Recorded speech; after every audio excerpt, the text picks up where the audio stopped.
అబ్బా! కిచెన్ చూసారా ఎలా ఉందో?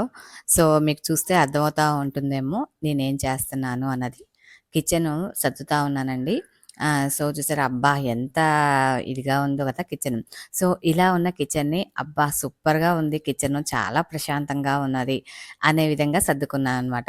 సో, ఇదైతే శ్రావణ మాసం వచ్చిన తర్వాతే క్లీన్ చేశానండి. ఎందుకంటే నాకు అంతకు ముందయితే క్లీన్ చేయడానికి అవ్వలేదు. చాలా టైం పట్టిందనమాట. ఇంట్లో చుట్టాలు రావటం, పిల్లలుండటం వల్ల నాకు అవ్వకపోయేతలకి మిగతా రూమ్స్ అన్నీ శ్రావణ మాసం బిఫోరే క్లీన్ చేశాను. కానీ కిచెన్ ఒక్కటే వరలక్ష్మి వ్రతం ముందు వచ్చే ఆదివారం నాడు క్లీన్ చేశాను. సో, ఈసారైతే క్లీనింగ్ అయితే చాలా మటికి చాలా బాగా చేశాననే చెప్పొచ్చు. ఆల్మోస్ట్ అన్ని పార్ట్స్ క్లీన్ చేశాను. సో, ఇదైతే మచ్చు అంటారు కదా! పైన మనం స్టోరేజ్ ప్లేస్ అనమాట. సో, మాకైతే అక్కడ కబోర్డ్స్ లేవు కాబట్టి ఈ విధంగా అసలు కబోర్డ్స్ ఉంటే చక్కగా క్లీన్ చేసే పని కూడా ఉండదండి. ఇంక అది లోపల అలాగే ఉంటాయి కాబట్టి మనకి ఇబ్బంది కూడా ఏమి ఉండదు.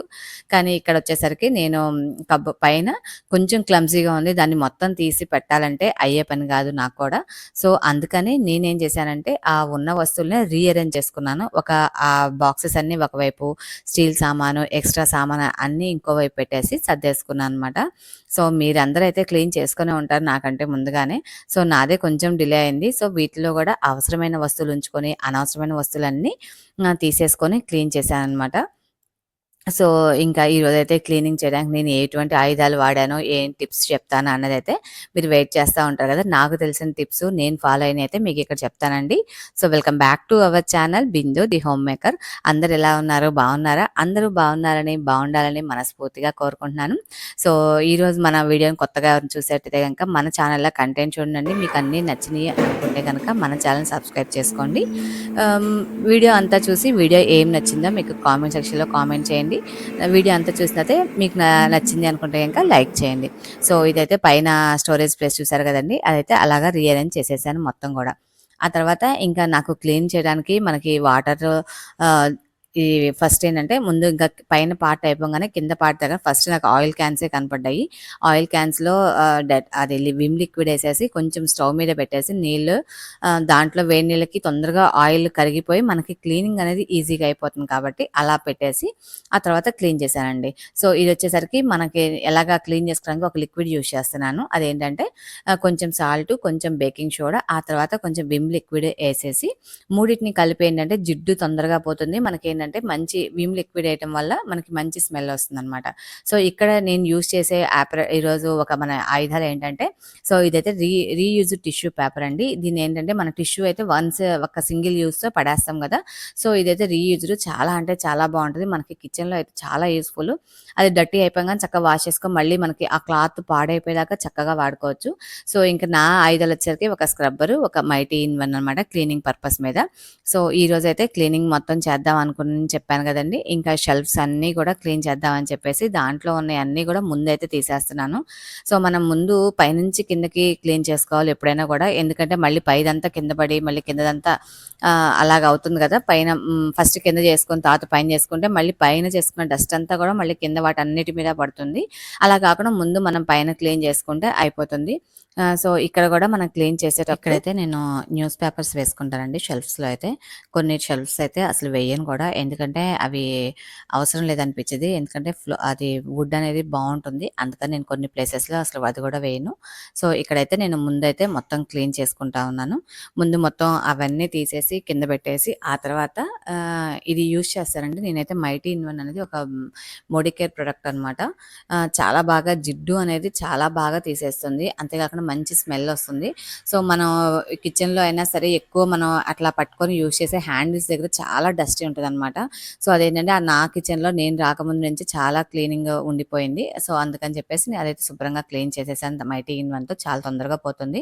సో, డబ్బాల విషయం వచ్చేసరికి మనం స్టోరేజ్ బాక్సెస్ ఉంటాయి కదా! ఆ స్టోరేజ్ బాక్సెస్ అయితే నేను ప్రతిసారి అయిపోయిన తర్వాత దాంట్లో ఉన్న ప్రొడక్ట్ అనేది అయిపోయిన తర్వాత మొత్తాన్ని క్లీన్ చేస్తానండి.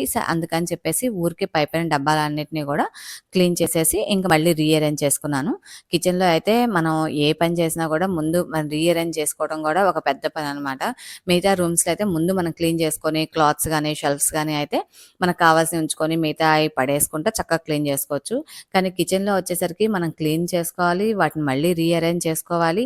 ఒకవేళ మధ్యలో క్లీన్ చేసే ఐటెమ్స్ అన్నిటిని మళ్ళీ డ్రై చేయాలి. సో, ఇదంతా పనుంటుంది గదా! అందుకననమాట. సో, ఇక్కడైతే ఇంకొక చిన్న టిప్ చెప్తా మీకైతే. ఇట్లా మనం పేపర్స్ వేసుకుంటున్నప్పుడు ఒక పేపర్‌కి జాయింట్ వేస్తే గనక ఇట్లా ఒకదాని లోపలికి ఒకదానికి దూర్చేయాలండి. దూర్చేస్తే గనక మనకి పేపర్ అనేది ఏదైనా డబ్బాలు గానీ, బాక్సెస్ కానీ తీసుకునేటప్పుడు మనకి అవి బయటికి రాకుండా ఉంటాయి. సెపరేట్‌గా ఏస్తే ఏమవుతుందంటే ఆ పేపరు ఏదైనా బాక్స్ బయట తీసామనుకోండి, ఆ బాక్స్‌తో పాటు పేపర్ జరిగి బయటకొస్తుంది. సో, అలా కాకుండా ఉండటానికైతే నేనైతే న్యూస్ పేపర్‌ని ఒకదానిలోకి ఒకటి లోపలికి ఫోల్డ్ చేసేసి ఈ విధంగా సెట్ చేసుకుంటాను. సో, షెల్ఫ్‌లో అయితే నేను సెట్ చేసుకున్న తర్వాత ఇవన్నీ గూడా మళ్ళీ రీఅరేంజ్ చేసేసుకుంటున్నాను. బాక్సెస్ గానీ ఈ గ్లాస్ జార్స్ ఉన్నాయి గదా నా దగ్గర. సో, గ్లాస్ జార్స్ అండి. సో, ఇక్కడ మీరు చూస్తున్నారు కొన్ని ప్లాస్టిక్ డబ్బాలున్నాయి. సో, ఫస్ట్ 2 అయితే గనక మా గిఫ్ట్ వచ్చినాయని చెప్పి అట్లా ఉంచుకున్నాను. మిగతా 2 అయితే మళ్ళీ తీసేసానండి. అవన్నీ కూడా తీసి బయట పడేసాను. ఆ తర్వాత ఆ కబోర్డ్ అయిపోయిన తర్వాత కింద నాకు హ్మ్, ఇట్లా కౌంటర్ టాప్ లాగా ఉంటుందన్నమాట. ఆ కౌంటర్ టాప్ మీద నేను ఎక్కువ ప్లేట్స్, ఆ తర్వాత స్పూన్స్, గ్లాసెస్ రీఅరేంజ్ చేసుకుంటాను. 2 కిచెన్ ఆర్గనైజర్స్ ఉన్నాయండి నా దగ్గరైతే. సో, అవి వచ్చేసి ప్లేట్ స్టాండ్ ఒకటి గ్లాసెస్ స్టాండ్ ఒకటి. సో, ఈ లోపల అవి 2 కూడా క్లీన్ చేసేసుకొని బాగా క్లీన్ చేసేసి డ్రై చేసేసాను. ఆ తర్వాత ఆ కౌంటర్ టాప్‌ని మొత్తం మళ్ళీ కొంచెం లిక్విడ్ ఏసేసుకొని చక్కగా టిష్యూ పేపర్ ఉంది కదండీ! రీయూజ్ టిష్యూ పేపర్‌ని చాలా బాగా ఉపయోగపడిద్ది. మనకి క్లాత్ కంటే కూడా చక్కగా 2, 3 తీసుకున్నామంటే అన్నిటికి క్లీన్ చేసేసుకొని ఆ తర్వాత వాటిని పక్కన పడేసేయొచ్చు. నేనైతే ఇక్కడ 2, 3 తీసుకున్నాననమాట. 2, 3 తీసుకొని ఒక్కొక్క దానికి ఒక్కొక్కటి అన్నట్టుగా సెపరేట్‌గా పెట్టుకొని క్లీన్ చేసుకున్నాను. డబ్బాలకొకటి, సీసాలకొకటి, ఇవి క్లీన్ చేయటానికొకటి, ఫ్లోర్‌కి క్లీన్ చేయడానికి అన్నట్టుగా ఒకటి పెట్టుకున్నాను. ఇంకా అదంతా అయిపోయిందండి. పైన షెల్ఫ్ అయిపోయిన తర్వాత ఇంకా ర్యాక్స్. యాక్చువల్‌గా ర్యాక్స్ ఎంత కంఫర్టబుల్‌గా ఉంటాయో మనకి యూజ్ చేసుకోవటానికి, మనం క్లీన్ చేయడానికి కొంచెం రిస్క్ అనే చెప్పొచ్చు. ఎందుకంటే చాలా సన్నగా ఉంటాయి ఆ పార్ట్స్ అన్నీ గూడా. ప్రతిదీ దాన్ని క్లీన్ చేయాలంటే ప్రతి దానికి డస్ట్ ఉంటుంది. లేదంటే కొన్ని బద్దింకలు గానీ, అట్లాగా కొంచెం చిన్న చిన్న బూజు గానీ అలా పట్టేసుంటుంది. అవన్నీ క్లీన్ చేయాలంటే కొంచెం కష్టమనే చెప్పొచ్చు. ఇంకా ఇలాంటి ర్యాక్స్ ఉన్నాయి చూసారా? మూవబుల్ ర్యాక్స్ ఉంటాయి కదా! మనకి చేసేటప్పుడు బావుంటుంది. యూజ్ చేసేటప్పుడైతే చాలా ఎక్సలెంట్‌గా అనిపిస్తది. కానీ క్లీన్ చేసేటప్పుడు ఏమైద్దంటే పైన 2 షెల్ఫ్స్ అయితే ఏం ప్రాబ్లమ్ లేదండి. కానీ లాస్ట్ షెల్ఫ్ వచ్చేసరికి కింద ఉండేతలకి మనకది చెయ్యి వెళ్ళదు క్లీన్ చేయడానికి. అది కష్టమవుతుందనమాట. సో, ఇక్కడ నేనెలా క్లీన్ చేశానో చూడండి. ఆ చేతిని ఆ షెల్ఫ్‌లో లాస్ట్ చివర చేయి పెట్టేసి దాన్ని మూవ్ చేశాననమాట. ఆ ర్యాక్‌ని మూవ్ చేసినప్పుడు నా చేత్తో పాటు ఆ క్లాత్ కూడా లోపలికెళ్ళిపోయి అది మొత్తాన్ని క్లీన్ చేసేది. అప్పుడు మనకేంటంటే లాస్ట్ రాక్ కూడా చాలా నీట్‌గా ఉంటుంది. అదిగో చూసారా? ఇట్లాగా మూవ్ చేసామంటే మన ర్యాక్‌ని మూవ్ చేస్తే దాంతో పాటు చక్కగా నీట్‌గా లోపలంతా డస్ట్ కూడా బయటకొచ్చేస్తుంది.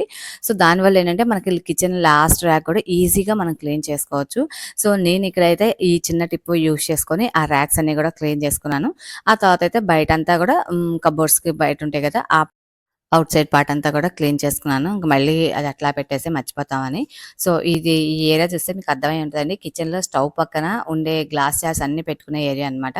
సో, ఈసారైతే కొన్ని రీఅరేంజెస్ కూడా చేసుకున్నాను నా కిచెన్‌లో నేను. ఎందుకంటే నాకు కొంచెం ప్లేసు సఫిషియెంట్‌గా అనిపించట్లేదు. నాకు మార్నింగ్ టైమ్ నేను పడే హడావుడిలో ఆ పనులు చేస్తా ఉంటే అన్ని వస్తువులు అక్కడే పెట్టేసి చాలా క్లమ్జీగా ఉంటది. ఏది ఎక్కడ పెట్టాలో కూడా అర్థం కాదనమాట.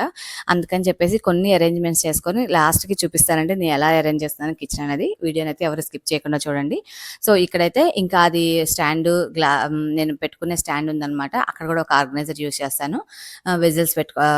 బాక్సెస్ పెట్టుకోవడానికి. సో, అందుకని చెప్పేసి అదంతా క్లీన్ చేసుకున్నానండి. ఆ తర్వాత స్విచ్ బోర్డ్స్ మనకి స్టవ్ వెనకాల మన కిచెన్‌లో అన్నిటి కూడా మెయిన్ పార్ట్ స్టవ్ వెనకాలే ఎక్కువ మనకి చాలా డస్ట్ పడుతుంది. ఎందుకంటే మనం అక్కడ పోపు వేసినప్పుడు గానీ, కూరల్లో ఉప్పు, కారాలు ఇలా ఏసినప్పుడు ఆయిల్ అంతా కూడా చిందుతుంది కదా!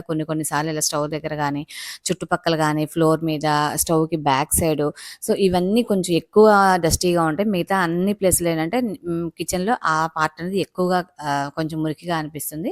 మిగతా పార్ట్ అయితే పెద్దగా ఏం ప్రాబ్లమ్ ఉండదు. నార్మల్‌గా క్లీన్ చేసుకోవచ్చు. సో, ఇక్కడైతే చూసారు కదా! ఎంత డస్ట్ ఉందో. ఇది వచ్చేసరికి స్టవ్ వెనకాల పార్ట్ అండి. సో, ఆయిల్ డ్రాప్స్ ఏంటంటే చుక్కలు మనం పోపు వేసినప్పుడు ఆయిల్ చుక్కలనేవి ఎళ్లి ఎనకాల ఫ్లోర్ మీద పడతా ఉంటాయి కదా! సో, ఆ టైల్స్ మీద పడేటప్పటికి అవి అలాగా మరకల్లా ఉండిపోతాయి. సో, నేనేం చేస్తానంటే ఇదిగోండి చూసారా చాక్ చూసారా? ఇదైతే మనకి చాలా యూజ్‌ఫుల్. నేనైతే first mighty in one use చేశానండి. అది వేసి కొద్దిసేపు ఆపేస్తే గనక ఒక 10 నిమిషాలు నానబెట్టేస్తే ఆ టైల్స్‌ని చాలా బాగా 5 మినిట్స్‌లో క్లీన్ చేసుకోవచ్చు. చాలా ఈజీగా అవుతది. సో, నేనేం చేశానంటే అది ఒక వైపున వేసేసి ఆ తర్వాత ఇక్కడ స్టవ్ వెనకాల ఏంటంటే స్టవ్ ఆనిచ్చి టైల్స్ ఉంటాయి కదా! ఆ టైల్స్ దగ్గర చాలా ఆయిల్ ఉంటుంది కదా! సో, దాన్ని ఇలా చాక్‌తో గనుక హారిజాంటల్‌గా పెట్టుకొని వాటిని ఇట్లా రబ్ చేసామంటే ఆ కిచెన్ టైల్స్‌కి కార్నర్స్‌లో ఆ ఎడ్జెస్ ఉంటాయి కదా! ఒక టైల్‌కి మధ్య జాయింట్స్ ఉంటాయి కదా! ఆ జాయింట్స్‌లో ఉన్న ఆయిల్ అంతా కూడా ఆ చాకుకి వచ్చేస్తుందండి. చాలా బాగా క్లీన్ చేస్తుంది. ఆ తర్వాత మనం వెట్ క్లాత్‌తో గాని లేదంటే ఇప్పుడు నేను చేసినట్టుగా ఇట్లాగా నేనైతే ఇట్లా మళ్ళీ విమ్ లిక్విడ్ ఏసి కొంచెం ఏంటంటే జిడ్డు ఉంటుంది కదా! మనం క్లీన్ చేసినా కూడా లోపల జిడ్డు ఉంటది. ఇంకొకసారి సోప్ వాటర్ ఏసుకొని గాని ఇట్లా గాని క్లీన్ చేసుకుంటే గనక మనకది చాలా బాగా క్లీన్ అయిపోతుందండి. ఆ తర్వాత కొన్ని సామానయితే ఇట్లాగా కడిగేసి పెట్టుకొని మొత్తాన్ని ఎండలో డ్రై చేసుకున్నాను. సో, ఇదంతా ఒక పనైతే ఇదంతా నాకు రోజు మొత్తం పట్టిందండి. నిజం చెప్పాలంటే మార్నింగ్ 10కి స్టార్ట్ చేస్తే ఈవినింగ్ 7 అయిపోయింది. మీకైతే 10 నిమిషాల్లో చూపించడం చాలా ఈజీగా అనిపిస్తది గానండి. చాలా కష్టపడ్డా ఆ రోజైతే. సో, ఇవన్నీ గూడా ఇట్లా డ్రై చేసుకున్నాను. ఆ తర్వాత మళ్ళీ డ్రై చేసుకుంటే ఒక పనైతే మళ్ళీ వాటిని ఎక్కడి నుంచి తెచ్చామో అక్కడ రీప్లేస్ చేయాలి కదా! సో, ఇక్కడైతే నేను ఇంకా మళ్ళీ ఈవినింగ్ వర్క్ అంతా అయిపోయి మొత్తం కిచెన్ అంతా క్లీనింగ్ అయిపోయిన తర్వాత మళ్ళీ అన్నిటిని గూడా ఇలా రీఅరేంజ్ చేసుకుంటా ఉన్నాను. ఇక్కడైతే నేను షీట్స్ వాడతానండి. ఇవి చాలా బావుంటాయి షీట్స్ అనేవి. చక్కగా వాషబుల్ మనకెప్పుడు డర్టీగా అయిపోయినాయి అనిపిస్తే అప్పుడు ఎమ్మటే చక్కగా వాష్ చేసుకొని ఆరేసుకున్నామంటే అసలు చినగవు కూడా చాలా రోజులు యూజ్ అవుతాయి మనకి. సో, అందుకని నేను తెచ్చుకున్నాను. ఇంతకుముందు వీడియోలో కూడా నేను చెప్పానండి. సో, అందుకని నేను పెద్ద డీటెయిల్స్‌గా చెప్పట్లేదు దాని గురించి. సో, నేనైతే కిచెన్‌లో కౌంటర్ టాప్ స్టవ్ పక్కన ఇలా అరేంజ్ చేసిందనమాట. ఓన్లీ సింపుల్‌గా కావాల్సినవి పెట్టుకొని ఆ తర్వాత నాది వెజిటబుల్ కట్ చేసుకునేది ఉంటది కదండీ! అది ఇరిగిపోతే దాన్ని తీసుకెళ్ళి ఆయిల్ జార్స్ కింద పెట్టుకుందాం అని చెప్పేసి అలా పెట్టుకున్నాను. సో, ఇవన్నీ డ్రై అయిపోయిన తర్వాత మళ్ళీ రీఅరేంజ్ చేశానండి. ఈసారైతే కిచెన్‌ని ఇంకొంచెం మార్పులు చేశాను. సో, అబ్బా! ఆహా! ఎంత బాగుందో నా కిచెన్ అనిపించింది నాకైతే. ఇప్పుడేంటంటే ఇంకొంచెం కొత్త లుక్ అనమాట. మనం ఎప్పుడూ ఒకేలా ఉంటే మనకే బోర్ అనిపిస్తుంది యాక్చువల్‌గా. ఎప్పుడైనా కొంచెం కొత్త లుక్ ఇలా యాడ్ చేసుకుంటా ఉంటే మనకి కొత్త కొత్తగా ఉంటుంది. మనకి చాలా హుషారుగా పని చేసుకోవాలనిపించిద్ది కూడా కిచెన్‌లో అయితే. సో, నేనైతే నా షెల్ఫ్స్‌ని ఇలా రీఅరేంజ్ చేసుకున్నానండి. మొత్తాన్ని కూడా కావాల్సినన్ని ఉంచుకొని మిగతావన్నీ అవసరం లేనివి కూడా తీసేసాను నిజం చెప్పాలంటే. సో, అదైతే నిజంగా కొన్ని వస్తువులైతే తీసేసానని చెప్పా కదా! అవి కూడా మీకు చూపిస్తాను ఏవేమని. సో, కొన్ని షెల్ఫ్స్‌లో అయితే ఇంతకుముందు స్టవ్ పక్కన ఉన్న బాక్సెస్ అన్నీ కూడా పౌడర్ బాక్సెస్ ఉండేయండి. మామూలుగా ధనియాల పొడి, జీలకర్ర పొడి అన్నీ అక్కడ పెట్టుకుంటాను. సో, అవి రెగ్యులర్‌గా యూజ్ చేయమని చెప్పేసేసి నేను వాటిని ఇలా అరేంజ్ చేసుకొని నా కౌంటర్ టాప్ పక్కన ఇలాగా అరేంజ్ చేశాను. స్టవ్ పక్కన ప్లేస్ అనేది కౌంటర్ టాప్ ఇలా అరేంజ్ చేశాను అనమాట. సో, అబ్బా! కిచెన్ నుంచి ఆహా! కిచెన్‌లా చేశాననమాట క్లీనింగ్ అయితే. నాకైతే చాలా బాగా నచ్చేసింది. అసలు కిచెన్ క్లీన్ చేసి నిజంగా ఆ రోజైతే ఫీలింగ్ ఉంటదండి. ఎంత ఫ్రెష్ ఫీలింగ్ అంటే బాగా బర్డెన్ నుంచి తల దించేసుకొని బాగా ఫ్రెష్ అవుతాం చూసారా? అంత హ్యాపీగా అనిపిస్తదనమాట. కిచెన్ అనేది నీట్‌గా ఉంటే గనక. సో, ఇదండి మన కిచెన్ క్లీనింగ్ అయితే. నేనైతే ఇలా క్లీన్ చేశాను. మీరు ఆల్రెడీ ఎప్పుడో క్లీన్ చేసేసుంటారు అనుకుంటున్నానండి. మీకెలా అనిపించింది నా కిచెన్ క్లీనింగ్ అనేవి? సో, ఇదైతే వేస్టేజ్ అంతా కూడా తీసేసి పక్కన పడేశాను. మనకు అవసరమైనయన్ని కూడా తీసేసి 2 కవర్స్‌లో పెట్టాను. వేరే వాళ్ళకి డొనేట్ చేద్దాం. లేదంటే మనకి వస్తారు కదండీ పాత సామాను వాళ్ళు వాళ్ళకేసేద్దామని పక్కన పెట్టేసా అనమాట. ఇవన్నీ పనికిరానివి అన్నీ స్టోర్ అలాగా పెట్టుకునే కంటే తీసేస్తే మనకి షెల్ఫ్ ఖాళీ అవుద్ది. మనకి కొంచెం ప్లేస్ వస్తుంది అని చెప్పేసి ఇలా చేశాననమాట. సో, ఇదండి ఈరోజు మన వీడియో అయితే. మీకెలా అనిపించింది? ఎప్పుడో అప్‌లోడ్ చేయాల్సిన వీడియో ఇప్పుడు అప్‌లోడ్ చేస్తున్నాను. ఎక్స్‌క్యూజ్ చేయండి దానికోసం అయితే. మీకెలా అనిపించిందో నాకు కామెంట్ సెక్షన్‌లో కామెంట్ చేయండి. వీడియో నచ్చితే గనుక లైక్ చేయండి, షేర్ చేయండి, సబ్స్క్రైబ్ చేసుకోవడం మర్చిపోబాకండి.